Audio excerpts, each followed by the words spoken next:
নেমে গেছো? আচ্ছা আসো তাড়াতাড়ি। ঠিক আছে। লিলি এসে গেছে? হ্যাঁ, ঘন্টা খানেকের মধ্যে নেমে যাবে। তা পিসির জন্য আজকে কি করবো বলো তো? পিসি কি খেতে ভালোবাসে? লিলি তো সবই খেতে ভালোবাসে, তবে আমার হাতে পালং শাক চিংড়ি মাছটা খুব ভালোবাসে। ও, ওই জন্যই বাবা আজকে পালং শাক এনেছে। আমি তো এখন করতে পারবো না, আমি বলি তুমি করো।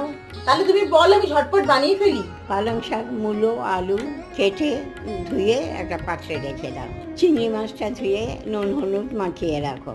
এবার কড়াই তেল দাও, দিয়ে পাঁচফোড়ন দাও। চিংড়ি মাছটা এবার একটু ভেজে ওই শাকগুলো দিয়ে দাও।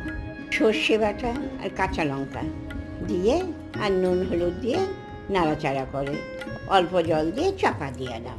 তারপরে চাপা খুলে দেখবে যে সেদ্ধ হয়ে গেছে, মিষ্টি দেবে। পরিবেশন করে খেয়ে দেখো।